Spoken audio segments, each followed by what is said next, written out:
Bonjour, bonjour à toutes et à tous. Je suis effectivement heureux de pouvoir vous parler. Grâce à cette caméra, en plus, je peux reconnaître des visages connus et amis que j'espère revoir très bientôt. Et Sandra, je ne manquerai pas de trouver la bonne date pour venir à Bordeaux, même si je regrette profondément d'avoir raté cet accrochage dont je suis certain qu'il m'aurait informé, ouvert l'esprit dans le cadre de ce qui est encore une réflexion, puisque, comme je vais vous l'expliquer, je vais vous parler effectivement de réflexions qui mèneront à un accrochage et qui sera révélé, si tout va bien, fin 2029 ou peut-être plus probablement en 2030. Et Wow. donc on voit aussi que c'est une projection très longue. Et cette projection très longue, d'ailleurs, elle fait aussi écho, peut-être, et en a-t-il été question dans les discussions antérieures, sur une sorte d'accélération, de renouvellement du regard sur les collections. Peut-être très brièvement, donc vous indiquez un petit peu le calendrier qui se précise pour le Centre Pompidou. Vous savez qu'il doit entrer dans une phase de travaux très lourde qui sont la conséquence de son histoire. L'architecture extraordinairement avant-gardiste qui a été choisie par le jury dirigé par Jean Prouvé, donc de Piano et Rogers, a posé des grands défis techniques, dont la construction des poutres du mécano qui permettait les plateaux libres du Centre Pompidou, qui a été d'ailleurs perçu comme une infamie nationale. Je vais revenir sur le mot national à plusieurs moments de mon propos, par les politiques de l'époque, puisque c'est Krupp et l'Allemagne qui ont fabriqué les poutres révolutionnaires du Centre Pompidou. Et malheureusement, donc, pour protéger le bâtiment contre le feu, il a été décidé de l'ignifuger avec de l'amiante, ce qui fait que le Centre Pompidou, et c'est connu depuis très longtemps, est un des bâtiments les plus amiantés qui soit. Alors, heureusement, paradoxalement, c'est aussi un bâtiment sûr puisque l'amiante y a été détecté partout où s'y trouve et un protocole a été mis en place depuis de très nombreuses années visant à protéger tous les utilisateurs du centre, quels qu'ils soient. Mais néanmoins, on arrive à un stade aussi où cette architecture doit être rénovée, mais l'amiante nous impose deux choses, nous impose une fermeture totale puisqu'il faut mettre le bâtiment sous cloche avec un protocole très particulier pour éviter que les poussières ne s'échappent ou ne viennent contaminer les ouvriers. Et ça nous impose aussi une fermeture relativement longue dont nous essayons de faire un malin bien, puisque l'objectif, c'est de projeter donc le chef-d'œuvre qu'est le bâtiment dans le XXIe siècle, à la fois en résolvant par les techniques d'aujourd'hui les défis d'hier, donc notamment euh, l'intégralité de la façade va être refaite et ça va nous permettre de gagner jusqu'à 60% d'économie d'énergie, de consommation d'énergie. Et on voit dans le contexte actuel que c'est très important puisque le bâtiment du Centre Pompidou est extrêmement consommateur et donc par conséquent, le doublement de la facture énergétique pèse réellement et significativement sur les comptes du centre, et notamment sur les perspectives de 2023. Même si tout a été fait en sorte pour que le culturel ne pâtisse pas de cette situation, c'est quand même réel. Donc ça confirme un petit peu ces travaux. Donc les travaux, ils vont avoir lieu à la suite d'un déménagement progressif. Donc on est obligé de vider l'intégralité du centre Pompidou. Il y a environ 100 000 œuvres qui sont encore conservées dans le bâtiment ou dans ses sous-sols qui doivent être déménagées, puis l'intégralité des installations techniques. Et donc ce déménagement amène à considérer une autre faiblesse du bâtiment, c'est l'absence de nombreux monts de charge. Donc il y a deux monts de charge pour les étages en tout et pour tout. Euh, Certains d'entre vous connaissent le bâtiment. Et par conséquent, donc, il a été choisi de faire un déménagement progressif qui commencera donc à l'issue des Jeux paralympiques en octobre 2024, qui va concerner ensuite les étages dits du musée, donc le quatrième et le cinquième plateau en février 2025, et de sorte à avoir des expositions jusqu'à l'été 2025. Là, c'est la fermeture au public, la fin du déménagement jusqu'en décembre 25 et le premier coup de pioche à ce moment-là pour 3 ans de lourds travaux qui comprendront une partie donc, de désamiantage, de refonte des réseaux et d'efficacité énergétique. Mais, et c'était le projet de Laurent Lebon lorsqu'il a été nommé à la présidence du Centre Pompidou, l'idée était bien sûr que ça n'avait aucun sens d'engager autant d'années de fermeture, autant de travaux, si ça ne s'accompagnait pas d'un projet culturel fort à l'échelle du centre, projet culturel qui s'appuie aussi grandement sur l'histoire du centre. Et permettez-moi aujourd'hui, pour ne pas trop déborder, de me concentrer sur la partie du musée. Donc, on a été, bien sûr, pour le Musée national d'art moderne, invité à participer de manière importante à ce projet culturel du centre, à la fois pour définir, et c'est ce dont il va être question aujourd'hui, ce que nous voulons pour le Musée national d'art moderne en 2030, et également, bien sûr, dans les interactions très fortes et très fructueuses, et l'histoire nous le dit, du Musée national d'art moderne au sein du Centre Pompidou et de ses autres acteurs. Du coup, je vais partager mon écran. En espérant que tout ça va marcher. Ah. J'ai un petit doute. De quoi? Parce qu'en fait, je crois que sur Teams, c'est celui qui crée la réunion. Ah non, attends, tu as l'air d'y arriver. Ah. Est-ce que vous voyez mon Tu PowerPoint? es meilleur en technologie que moi, Xavier. Oui, c'est bon? Oui, oui, impeccable. Et encore mieux comme ça. Vous voyez mon PowerPoint? Parfait. Donc voilà, donc tout ça m'amenait donc à commencer par un petit retour sur l'histoire, puisque nous souhaitons vraiment revenir sur notre histoire dans les 3 années à venir pour parfaire ce projet culturel avec deux ambitions.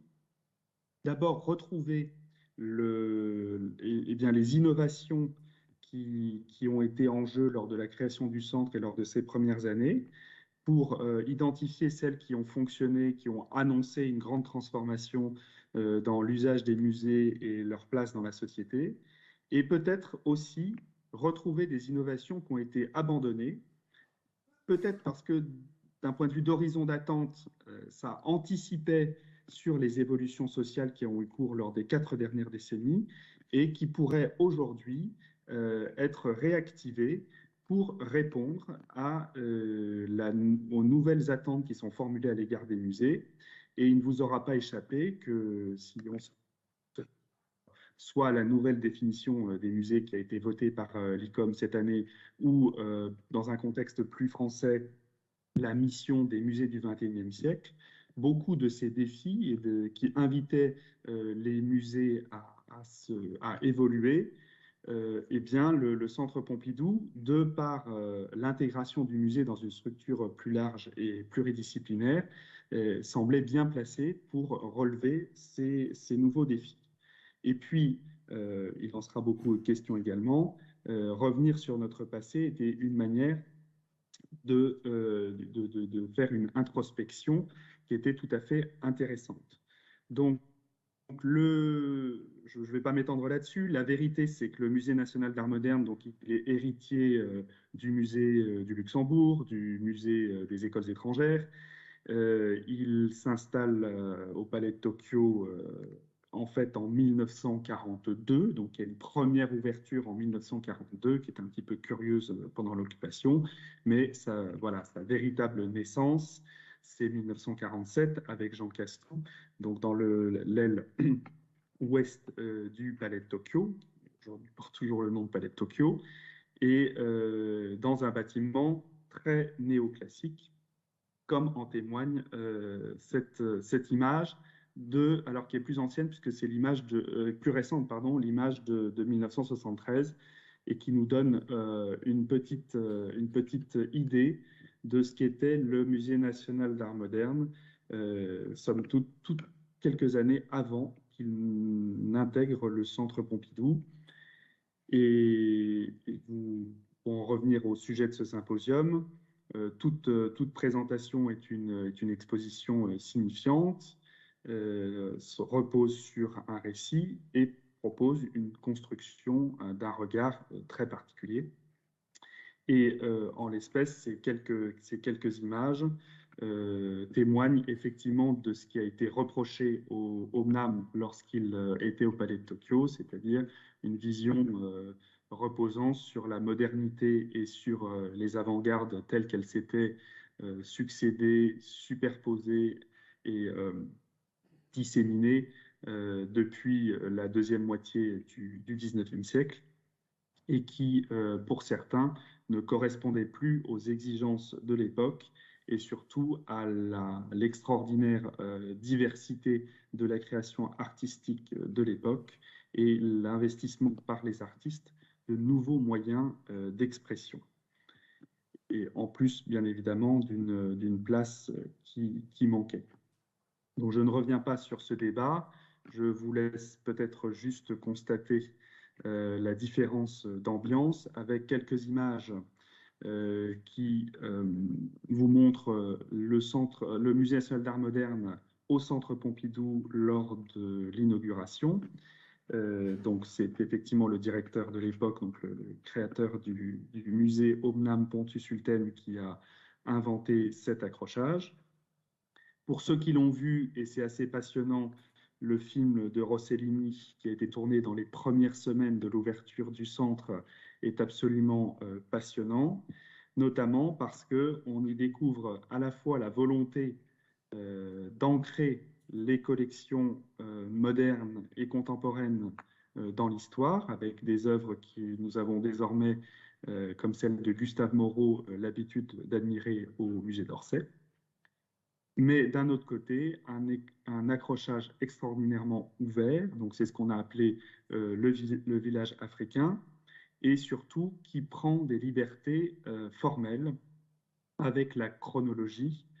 Et de ce point de vue-là, donc c'était un accrochage tout à fait révolutionnaire et qui d'emblée offrait de nouveaux récits et peut-être, pouvons-nous le dire aussi, un nouveau rapport du musée à la société de par son intégration dans le bâtiment du Centre Pompidou et de l'articulation avec les autres activités du Centre Pompidou et ce que le centre pouvait incarner à l'époque et qui a notamment alimenté les nombreuses critiques dont il a fait l'objet, notamment sur la question du supermarché de la culture, de l'ouverture au grand public et d'une certaine décontraction qui, bien sûr, fait écho à la piazza descendante, mais aussi fait un contraste très fort avec le caractère palatial et la disposition muséographique antérieure. Et puis, bien sûr, cette liberté avec la chronologie, elle ouvrait la remise en cause aux hiérarchies. Elle introduisait de la souplesse et du mouvement de manière tout à fait révolutionnaire. Elle reconnaissait aussi, d'une certaine manière, la nécessité de faire des évolutions, de prendre des risques et éventuellement de faire des erreurs et d'assumer les erreurs du passé. Notre conviction, c'est que beaucoup de nos réflexions actuelles, même si dans les faits, les œuvres que vous voyez sont les œuvres qui sont les joyaux de la collection moderne du MNAM, et bien beaucoup des dispositions actuelles du musée, de l'agilité du musée dans la présentation de ses collections, sont en germe et sont portées par cet accrochage et par l'arrivée du MNAM au centre Pompidou. Et de là, nous sommes aussi tributaires de cette histoire, de cette vision de l'histoire qui s'ouvre un petit peu, même si, bien évidemment, on est encore très loin de la vision que nous souhaitons développer aujourd'hui. Mais donc, s'installe quand même d'ores et déjà un musée plus diversifié, un musée plus inclusif, moins vertical, un petit peu moins masculin aussi, puisqu'on voit la présence d'œuvres fortes, donc pas sur cette image, mais notamment de la présence d'une Dorothea Tanning très importante. Et en tout cas, une réussite à l'époque dans la volonté d'avoir un musée d'art moderne et contemporain. C'est très important puisque c'est de ce transfert au Centre Pompidou que s'inscrit la notion de musée d'art moderne et contemporain, et que malgré l'extraordinaire accroissement de la collection, nous défendons encore aujourd'hui, bien que l'annonce des travaux dont je vous ai parlé a rouvert le débat sur la nécessité de partitionner ou non la collection.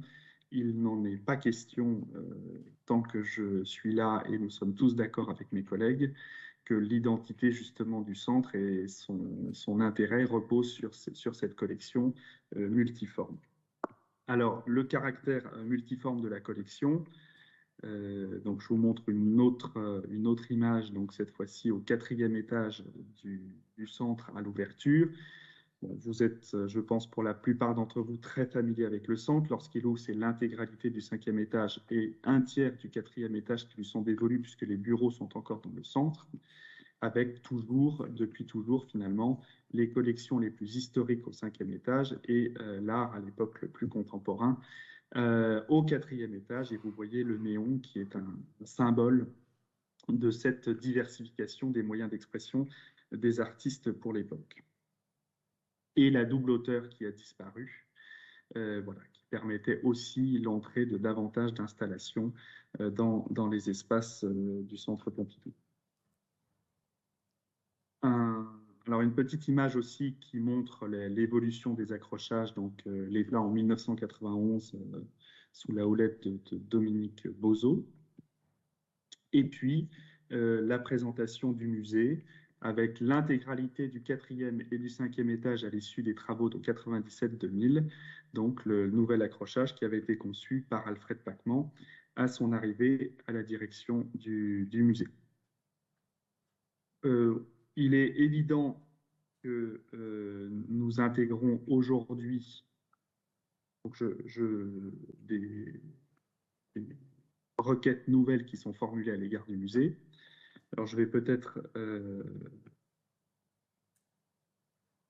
développer quelques images. Donc, alors voilà, pardon. Ça, c'est les années 2000. Et la force donc du musée au sein du Centre Pompidou a été de pouvoir intégrer des relectures dynamiques de la collection et de pouvoir aussi bénéficier d'une vision plus culturelle de l'histoire de l'art et qui s'est incarnée dans des accrochages désormais demeurés célèbres et qui sont aujourd'hui point fort de notre héritage. Donc ça a d'abord été l'accrochage Big Bang proposé par Catherine Grenier en 2006. Donc là, vous voyez les aménagements tels qu'ils ont été faits par Gao Lenti en 1983-1985, qui ont leur importance puisque c'est la fin du village africain tel que l'avait conçu Pontus Sulten avec Piano et Rogers. C'est la construction de structures fixes, peut-être pensées à l'époque pour 10 ans, mais qui 35 ans plus tard sont toujours là et que nous nous proposons de faire disparaître à l'issue des travaux qui s'annoncent, mais qui auront donc structuré le 5e étage pendant 35 ans, y compris ces accrochages transversaux dont je vous parle, et qui tournent le dos aussi à une certaine fluidité et à l'ouverture du bâtiment sur la ville, et qui impose aussi un éclairage qui n'est pas sans importance, puisque considéré neutre, mais qui réintroduit une dimension palatiale, d'une certaine manière, dans les espaces du Centre Pompidou. Donc 2006, c'est Big Bang de Catherine Grenier. 2006-2007 succède le mouvement des images de Philippe-Alain Michaud, qui là insiste justement sur cette pluridisciplinarité et sur cette question du mouvement de l'image comme l'une des grandes étapes qui puisse justifier la séparation des collections nationales entre le musée d'Orsay et le Musée national d'art moderne.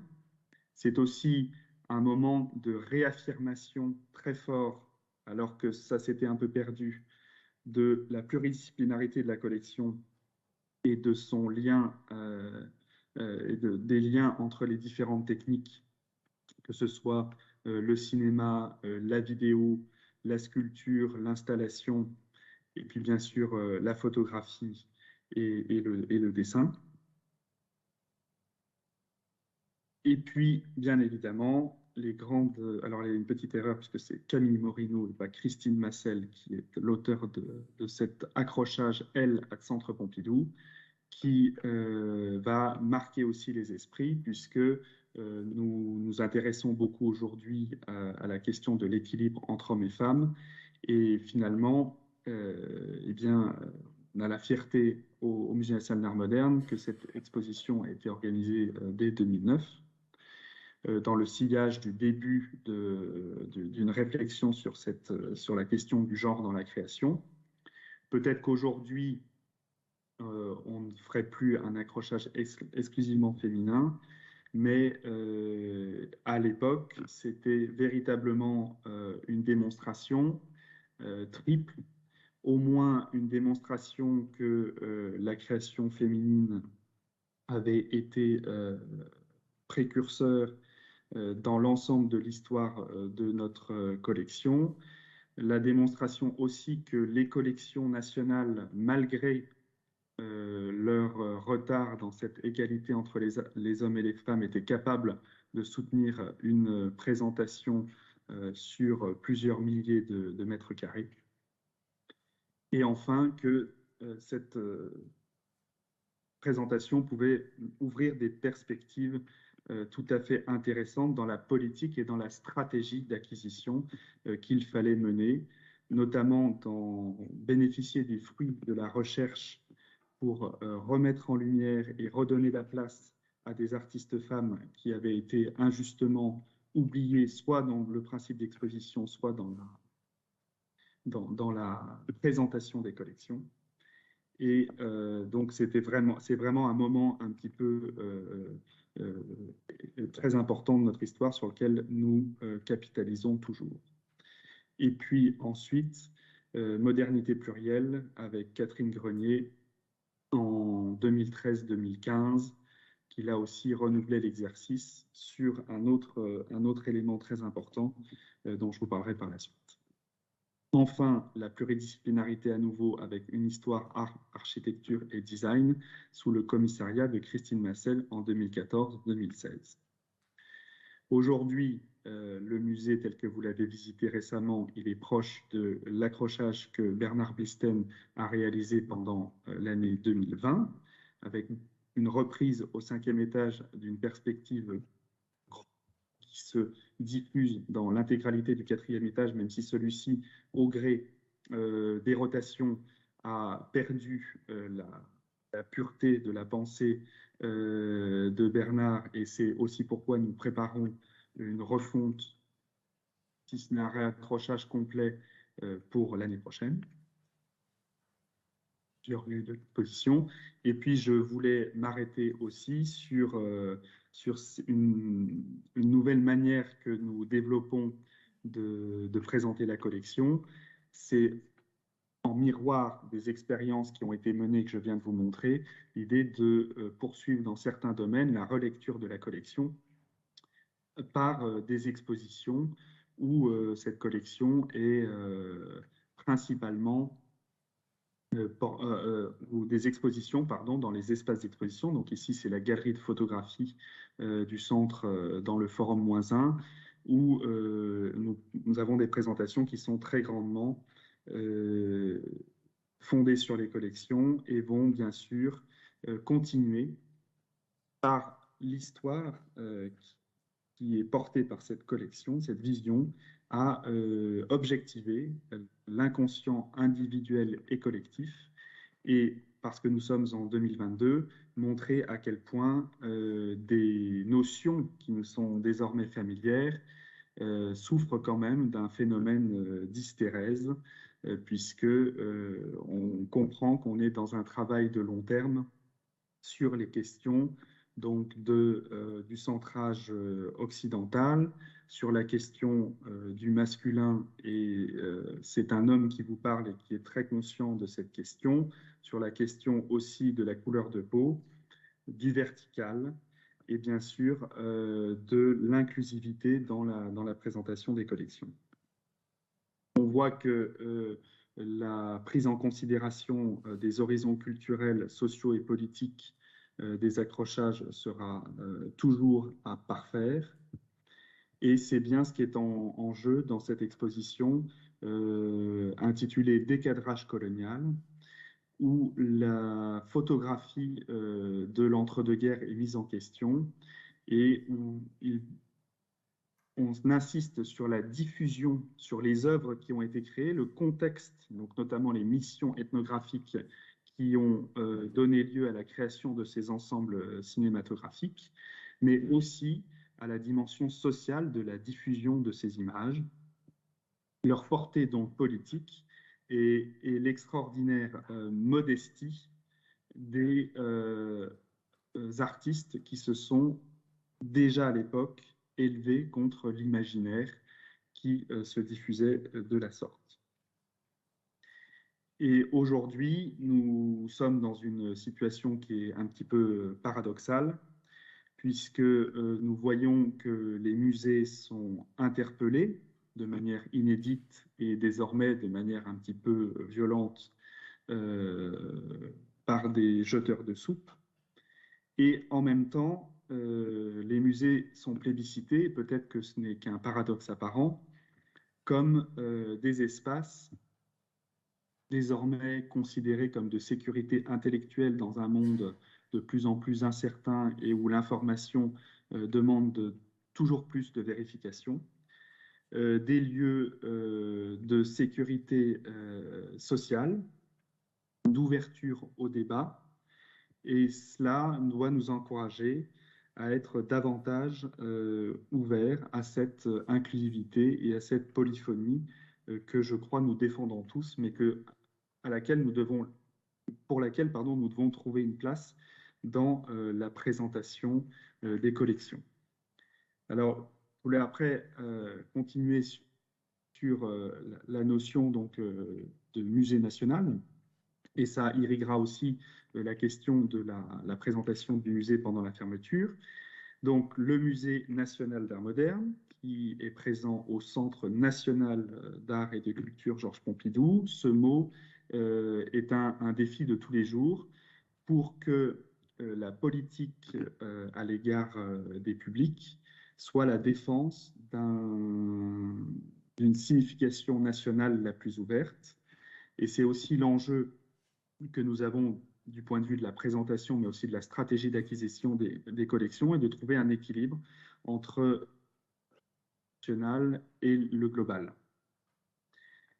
Pour que ce soit effectivement une vision de la France, mais dans un dialogue toujours plus intelligent, alors même que nous sommes dans un contexte sociopolitique de refermement sur soi-même.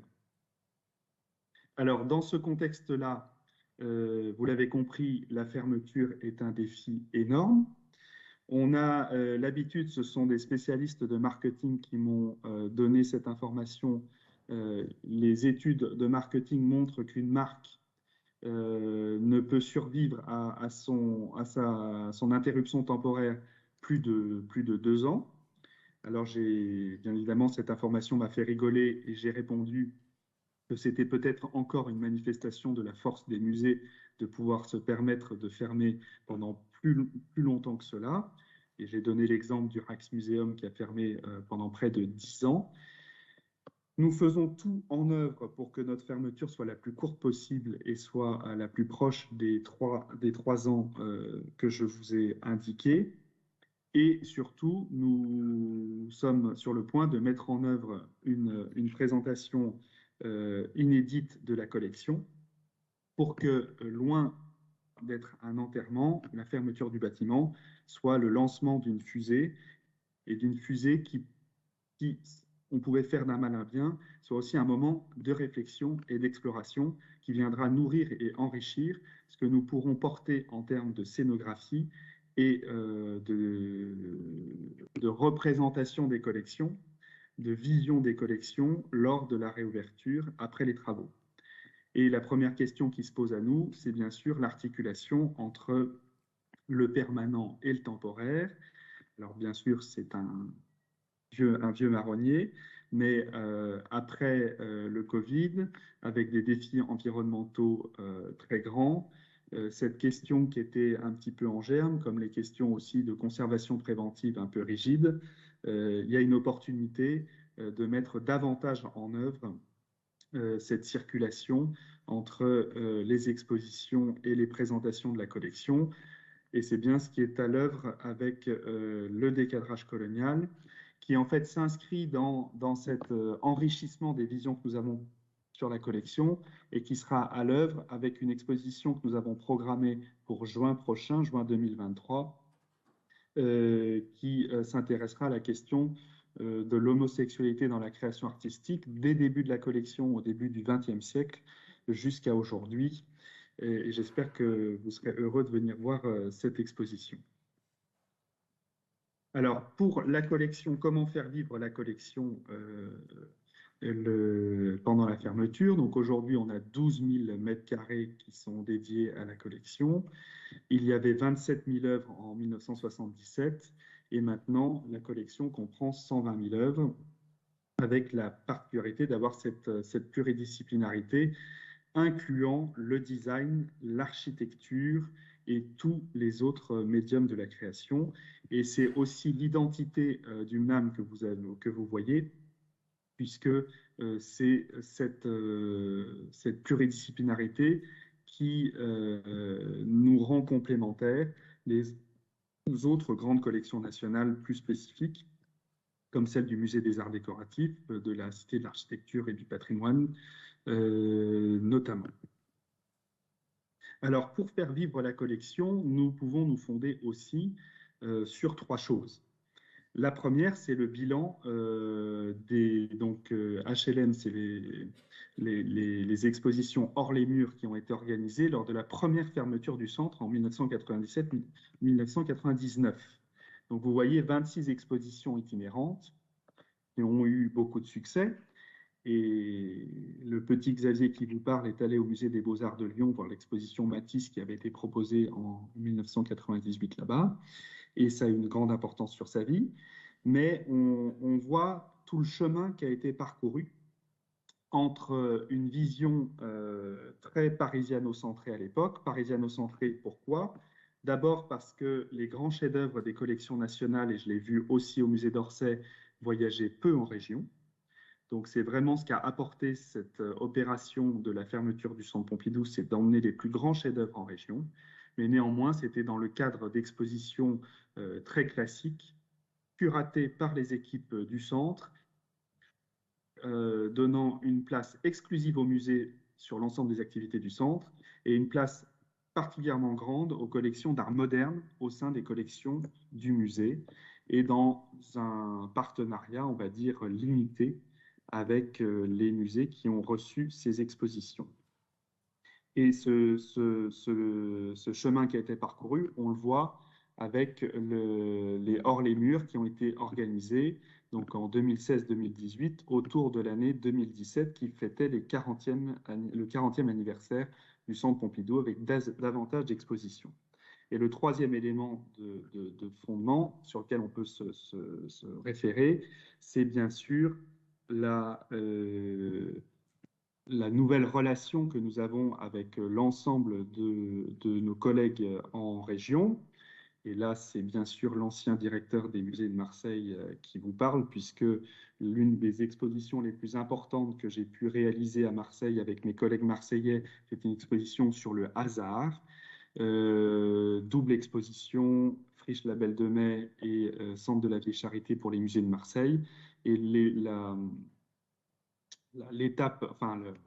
partie de l'exposition qui était plus historique présentée à la Vieille Charité était fondée avec 50% des prêts du MNAM dont des œuvres qui sortent très rarement, comme le Stoppage et Talons de Martial Duchamp.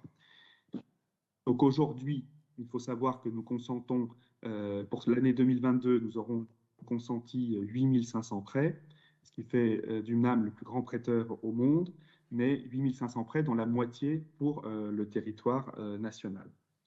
Donc la manière de faire vivre la collection, c'est aussi de jouer sur cette dimension nationale, c'est-à-dire d'être le plus présent dans une collaboration scientifique et intellectuelle, trouver les projets qui ont du sens pour les musées, centres d'art, FRAC qui vont accueillir nos œuvres et surtout être présent le plus possible sur le territoire national. Et c'est aussi le sens de la générosité que nous voulons donner au mot national parallèlement à des initiatives internationales.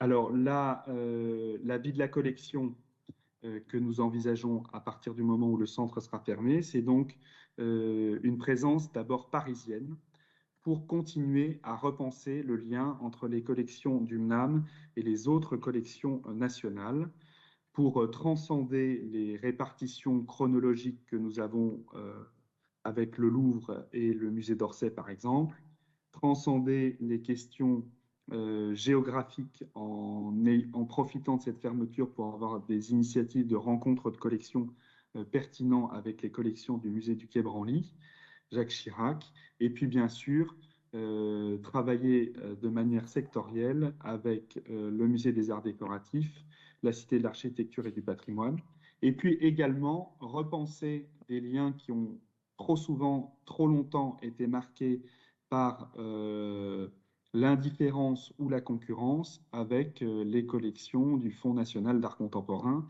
Et nous avons d'ores et déjà, avec nos collègues dont je sais qu'ils sont présents dans la salle, initié un nouveau dialogue et dont on espère que très vite il débouchera sur une nouvelle articulation entre nos collections, entre nos stratégies d'acquisition et de défense de la création. Après, donc, comme je vous l'ai dit, il s'agit d'être très fort sur l'ensemble du territoire national. Très fort sur l'ensemble du territoire national, ça impose aussi de repenser le rapport que nous avons avec les Outre-mer, puisque de ce point de vue-là, donc je parlais d'Hystérès tout à l'heure, il y a un énorme travail à faire compte tenu de la faiblesse des collections dans les collections nationales des territoires d'outre-mer, de leurs artistes dans la collection, mais aussi dans la diffusion de la collection. Donc l'idée, c'est d'envisager bien évidemment la métropole, mais aussi les territoires d'outre-mer, et d'avoir un nouveau partenariat avec nos collègues, et notamment avec toi, Sandra, sur des partenariats de long terme qui vont donc toujours plus loin et de manière toujours plus co-construite, au-delà des dépôts du 19e siècle, des expositions circulantes de la fin du 20e siècle, pour être un dialogue de long terme et qui peut aller jusqu'à des co-acquisitions, des partenariats co-curatés et des emprunts toujours plus nombreux qui peuvent être possibles. Ensuite, ayant bien conscience de la variété des établissements avec lesquels nous sommes amenés à travailler, nous envisageons 3 formats. Donc le format des prêts exceptionnels et des projets co-construits, le format des projets qui peuvent être partagés, proposés par les équipes du centre et partagés entre plusieurs établissements. Et enfin, guidé bien évidemment par une volonté d'être toujours plus fort dans l'éducation artistique et culturelle, de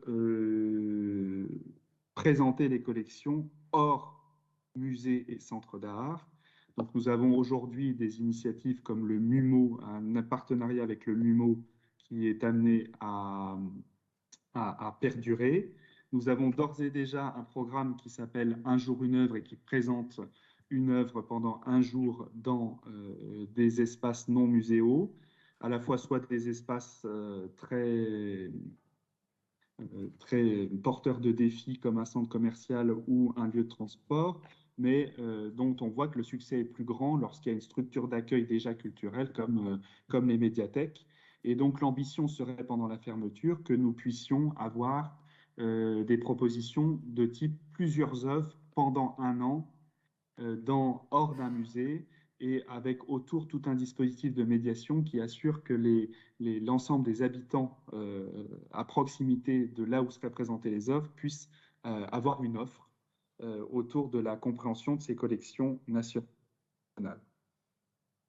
Je terminerai avec la question de l'international. Donc la fermeture du centre en 2025 à Paris va coïncider avec l'ouverture de 2 partenariats très importants sur lesquels nous travaillons déjà depuis plusieurs années ou depuis l'année dernière.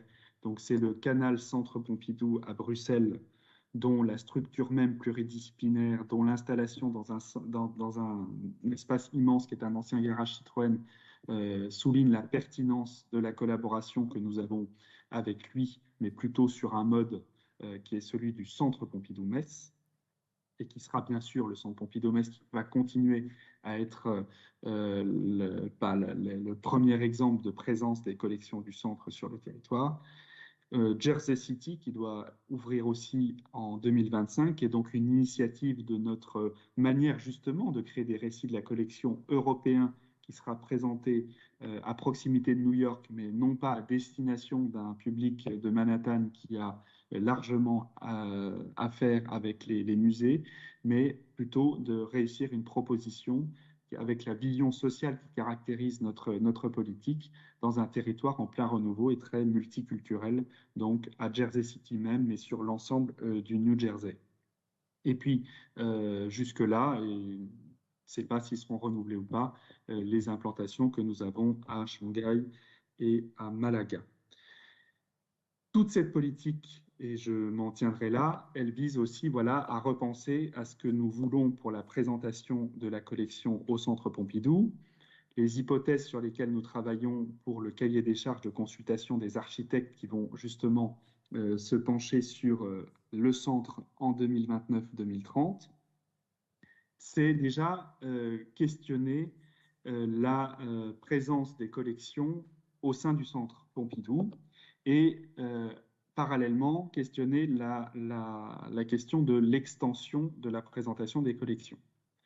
La variété de l'expression artistique, le considérable enrichissement de la collection inviterait effectivement à réaliser le grand rêve qui, je crois sincèrement, a été le rêve de l'ensemble de mes prédécesseurs, c'est-à-dire d'obtenir de la part de la bibliothèque tout ou partie de la surface immense qu'elle occupe, puisque aujourd'hui la BPI occupe environ 12 000 m², elle aussi, au sein du Centre Pompidou.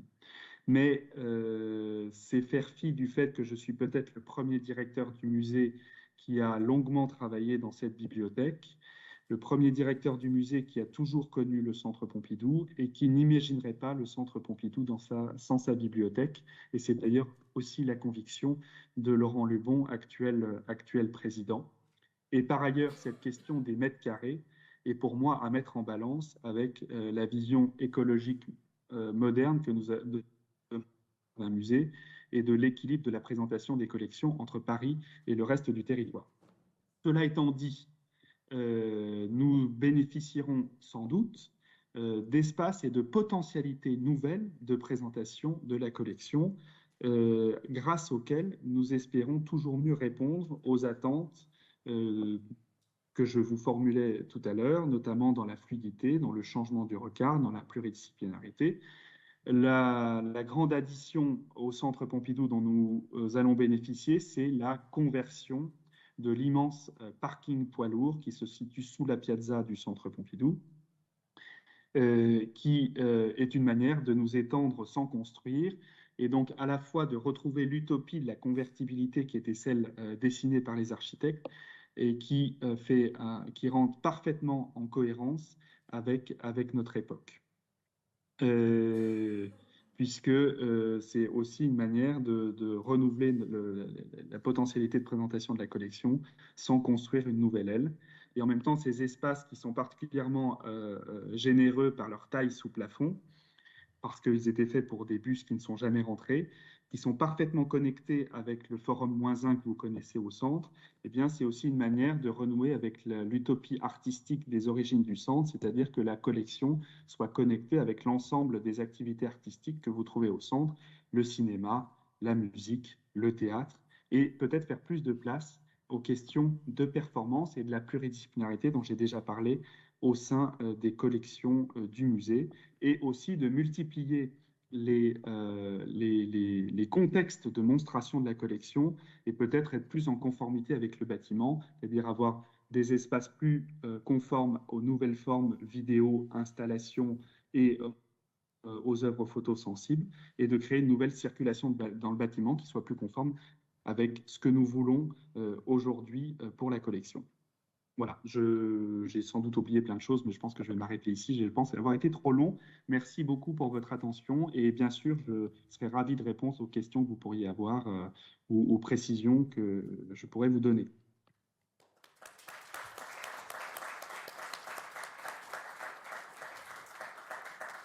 Merci beaucoup Xavier. Effectivement, je pense qu'on va présenter un micro à la salle s'il y a des réactions, des questions. Oui, Émilie Renard, directrice de Béton Salon. Merci, bonjour. Oui, j'aurais une question. Vous parliez que ces 3 ans de fermeture seraient l'occasion de développer une réflexion peut-être sur le centre lui-même. Et je voulais en profiter pour vous raconter une petite anecdote, puisqu'à l'occasion de la fermeture du centre en 2016, vous aviez invité les centres d'art à accueillir des œuvres de la collection du centre Pompidou. Alors moi, à l'époque, j'étais directrice d'un centre d'art en périphérie de Paris, à Noisy-le-Sec, au nord-est de Paris, et j'avais estimé que c'était peut-être plus embarrassant d'accueillir une œuvre parce que ça suppose des coûts de transport, de manutention, etc., que je n'étais pas capable d'assumer. Et puis en même temps, je me disais que les œuvres étaient tellement à proximité du centre d'art que ce n'était pas ça qui m'intéressait. Mais ce qui m'intéressait vraiment, c'était les ressources humaines du centre Pompidou et tout le savoir-faire que l'équipe pouvait avoir accumulé, et toute cette expertise qui est une vraie richesse. Et j'avais proposé en fait de faire un échange d'expertise entre nos équipes, et un échange de temps de travail. J'avais pas eu de réponse à cette proposition, alors je la réitère pratiquement, parce que je trouve que c'est vraiment oui, peut-être le moment où il y a du temps de travail qui se libère ou qui peut se penser autrement, et savoir comment ces savoir-faire humains et cette richesse qui est en à côté de la collection, qui caractérise aussi le centre, pourrait se circuler. Alors, vous ne croyez pas si bien dire. Et alors, merci pour cette anecdote, enfin ce rappel, et puis qui montre aussi qu'on s'inscrit dans une histoire qui est déjà très riche. Donc, nous réfléchissons effectivement et nous aurions aimé pouvoir proposer aux agents du centre de pouvoir, pour ceux qui le souhaitaient, travailler dans d'autres structures à la faveur de ces travaux. Et le défi aujourd'hui qu'on a, c'est peut-être aussi, est-ce cela qui avait fait échouer lors de la précédente des choses, c'est l'organisation, le défi organisationnel que toute la politique que je vous ai très brièvement présentée représente, puisque vous connaissez les grands musées américains qui sont très richement dotés. Et donc, lorsque un musée américain se lance dans la construction d'une nouvelle aile, il ferme et il se concentre, comme il le dit, sur ses travaux. Et d'ailleurs, ça se caractérise sur un moratoire sur les prêts. Et d'ailleurs, à ce sujet, j'en profite pour vous dire que nous travaillons nous-mêmes sur un moratoire sur les prêts. Les prêts courants en dehors des grandes opérations que je vous ai présentées. Donc, pour répondre, aujourd'hui, on anticipe vis-à-vis des équipes sur le travail, justement, sur la disponibilité. D'un côté, les équipes qui sont dédiées à l'exploitation au jour le jour et à l'accueil des visiteurs du centre, et qui donc, par conséquent, vont avoir une baisse d'activité. Et par hasard, d'autres qui vont être peut-être sur-sollicités pour pouvoir justement organiser cette circulation de la collection et ces expositions. Mais néanmoins, ce que vous proposez s'inscrit parfaitement dans cette collaboration toujours plus ouverte que je décrivais tout à l'heure. D'ailleurs, cette anecdote qu'évoque Émilie, je pense, si on essaye de la transposer à cette idée que tu as évoquée, Xavier, de reconsidérer le national qui s'étendrait au-delà de Paris, qui est quand même une vraie révolution copernicienne, va aussi poser quelques défis, me semble-t-il, et notamment, mais j'imagine que vous en êtes tout à fait conscient, le fait qu'il va falloir, alors je ne sais pas trop comment le formuler, assouplir, ou en tout cas prendre en compte que les exigences parfois de conservation, de transport, de caisserie, qui sont demandées par le Centre Pompidou et qui ont évidemment sans doute toute leur raison d'être, ne vont pas pouvoir s'adapter à tout un ensemble de structures en région.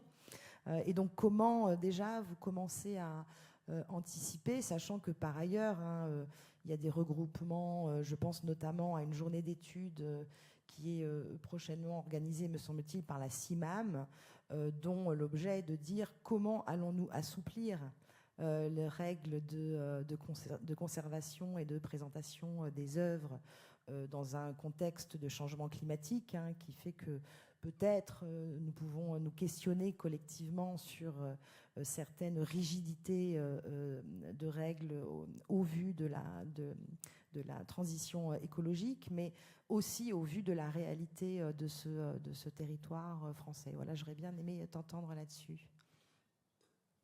Alors, je n'ai pas encore réussi, preuve que les choses ne sont pas aussi simples, mais je suis le deuxième jour de mon arrivée au Centre Pompidou, j'ai évoqué la question de l'assurance obligatoire, rendue obligatoire chez l'assureur du centre pour les prêts, puisque j'avais bien évidemment énormément souffert de ce sujet quand j'étais à Marseille. Et d'ailleurs, preuve que la discussion est toujours intéressante parce que les équipes du centre n'avaient pas conscience de la difficulté que pouvait représenter l'obligation d'assurer les œuvres auprès de l'assureur du centre, étant même presque convaincu que c'était plutôt au bénéfice des emprunteurs, puisque effectivement, les taux négociés au global avec cet assureur étaient particulièrement faibles. Sauf que je leur ai expliqué que moi, à Marseille, ça ne rentrait pas dans le marché d'assurance de la ville et que ça avait des conséquences financières, en fait, tout à fait négatives sur l'organisation d'une exposition et que, par conséquent, si on réfléchissait aux freins de la circulation des collections nationales, eh bien, c'était pour moi un gros frein et que j'imaginais que Marseille n'était pas du tout un cas isolé sur cette question et que, dès lors, il serait beaucoup plus pertinent qu'on propose une assurance négociée et avantageuse pour ceux qui pourraient la souscrire et en tirer bénéfice, ou laisser, à partir du moment où les garanties étaient les mêmes, d'autres acteurs, d'autres collectivités utiliser la propre assurance qu'ils avaient. Donc je ne désespère pas sur ce point.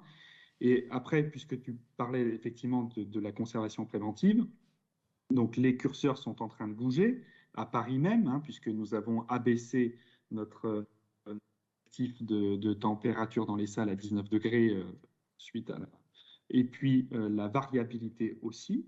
Donc là, les curseurs bougent. Et après, je crois que, j'espère en tout cas que nos conditions de presse sont déjà un peu souples, c'est-à-dire que on met en balance les conditions climatiques de l'espace où les œuvres seront présentées en fonction de la nature des œuvres. Et on le fera toujours plus. Et je vous ai parlé notamment de hors musée. Donc ça implique bien l'idée que nous ne souhaitons pas rester enfermés dans le carcan de règles qui seraient trop strictes et qui de toute façon sont inopérantes puisque règles trop strictes égale règles non suivies.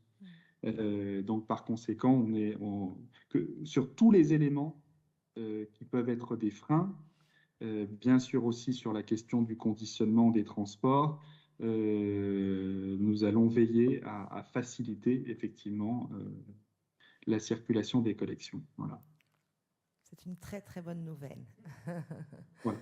Et là, voilà, bon, pardon, mais ça ne repose pas sur ma personne, mais j'avais inventé l'exposition à 100 000 € avec Van Gogh, Gauguin Monet, Pissarro, Cézanne et compagnie, qui s'appelait Les autoportraits du musée d'Orsay lorsque je travaillais à Orsay, et où j'avais tordu le bras de la régie pour que des œuvres moins célèbres, dont les valeurs d'assurance étaient de quelques milliers d'euros, ne soient pas conditionnées dans des caisses plus chères que la valeur d'assurance de l'œuvre. Et j'espère bien aussi voilà, travailler à la manière la plus juste de conditionner les œuvres.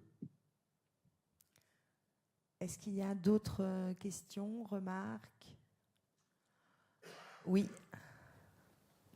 Merci de vous présenter. Bonjour, je m'appelle Lucas. Je suis en dernière année de master de gestion de projets culturels à l'ICAR à Bordeaux. Et voilà, j'ai une question peut-être un peu plus naïve que mes prédécesseurs, mais je me demande si le fait d'arriver au Centre Pompidou depuis un an aujourd'hui, avec cette collection de 120 000 œuvres, n'est pas un peu un cadeau empoisonné dans la mesure où, voilà, au bout de 4 ans, vous devez déjà vous en occuper, les disséminer un petit peu partout en France, de grandes collections comme celle-ci, dont vous ne pouvez plus vous délester dans la mesure où les collections sont inaliénables. Qu'en est-il, voilà, après des siècles de centralisation de ces collections énormes qui aujourd'hui vous demandent beaucoup de travail? Eh bien, le comble, c'est que je le savais. Voilà. Même si c'est toujours la manière dont on se projette et la réalité qu'on vit est toujours un petit peu différente, malheureusement, je le savais. Donc, au moins, je ne suis pas pris en traître. Et non, je ne pense qu'il n'y a pas du tout de cadeau empoisonné. En fait, c'est un défi, vous avez raison, que ce soit en termes de gestion de la collection et de diffusion. Et en même temps, c'est cette extraordinaire richesse qui nous permet d'offrir ces relectures et de montrer que la collection elle-même aujourd'hui, eh bien, elle est porteuse de tous ces débats que nous souhaitons enrichir par la présentation de la collection. Si votre question porte sur l'idée qu'il faut remettre en cause, et c'est d'ailleurs un débat intéressant, la question de possession ou la question de collection, puisque mon propos reposait un petit peu sur l'idée qu'il n'y a pas d'accrochage et d'exposition et que tout accrochage est une exposition avec un propos, une vision et un regard proposé aux visiteurs. On pourrait aussi effectivement aller jusqu'au cas limite et dire qu'au fond, il est beaucoup plus souple d'organiser une exposition à partir d'œuvres empruntées que de gérer une collection. Mais ce qui fait un petit peu la beauté de notre établissement dans son ancienneté, c'est justement grâce à cette collection d'être porteur d'une histoire qu'on peut retravailler, enrichir, dont on peut se nourrir, dont on peut comprendre les erreurs.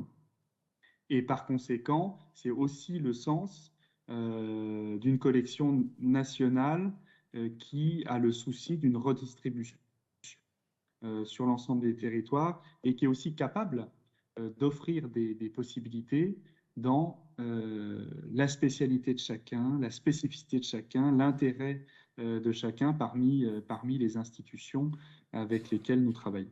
Je ne sais pas si j'ai bien répondu à cette question, mais en tout cas, juste un dernier élément, je crains un retour en arrière sur la question des collections. Donc les dernières années, elles ont été assez exceptionnelles avec plusieurs centaines, voire des fois plus d'1 millier d'œuvres qui sont venues enrichir les collections grâce notamment à la renommée du Centre Pompidou.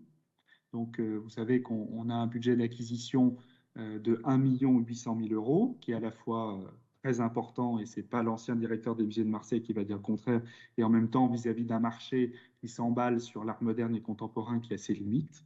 Mais l'amour, la communauté qui existe autour du centre permet de faire entrer en valeur au moins 4 fois cette somme de 1 800 000 euros, notamment grâce à des dons, et des dons qui viennent aussi, à commencer par les artistes eux-mêmes. Donc, on fait rentrer plusieurs centaines d'œuvres. On a d'ailleurs un débat sur la stratégie des acquisitions que j'ai lancé à mon arrivée pour qu'il y ait plus de conscience dans cette gestion de l'entrée des œuvres. Mais voilà, je crains que les difficultés budgétaires au niveau de la comptabilité publique amènent à des débats que nous avons connus notamment dans les années 2000 sur le sens de pourquoi dépenser de l'argent pour acquérir des nouvelles œuvres alors qu'on a 120 000, qu'on a... voilà. Ben, je crois que ce serait perdre une partie de nos missions, une partie justement de cette ouverture de la focale dont parlait Sandra tout à l'heure, d'une part, et d'autre part, si même d'un point de vue de management, grâce aux 8500 prêts dont je vous parlais, qui vont être peut-être 1100 prêts quand on sera fermé, grâce aux œuvres qu'on présente d'ores et déjà dans les expositions temporaires, dans les espaces plus permanents au Centre Pompidou, eh bien, vous voyez, on n'est pas loin de 12 000, et donc on n'est pas loin de 10% de ces 120 000 œuvres qui sont montrées dans des expositions avec un propos, un commissariat, une médiation, à du public par an. Et je trouve que ce chiffre de 10%, eh bien, il vient défendre l'idée de cette richesse de collection avec des fonds qui, parce que je n'ai pas assez parlé de la bibliothèque Kandinsky, des fonds qui sont aussi révélateurs de la variété de la création artistique entre archives, imprimés, design, typographie, et donc toute cette variété qui fait l'unicité de notre collection et qui donc m'amène à défendre justement ce chiffre aujourd'hui, malgré tout le travail que ça représente. Merci beaucoup. Parce que, pardon, oui, alors, je suis désolé, je ne vais pas monopoliser la parole, j'ai oublié de vous parler de quelque chose. La situation est pire que ce que vous pensez. Aujourd'hui, il y a environ 100 000 œuvres, donc cabinet d'art graphique, photo, bibliothèque Kandinsky, réserve transit, films et vidéos nouveaux médias qui sont encore dans le centre. Et nous devons les déménager 2 fois. Une fois pour déménager le centre en 2024-2025, comme je vous l'ai indiqué, et une deuxième fois lorsque nous aurons, mais c'est une avancée formidable dans la gestion de la collection, un nouveau site de réserve qui va ouvrir à Massy à l'horizon 2026-2027, mais soit après le début des travaux sur le site parisien. Donc la tâche est effectivement immense en termes de chantier de collection. Merci beaucoup Xavier.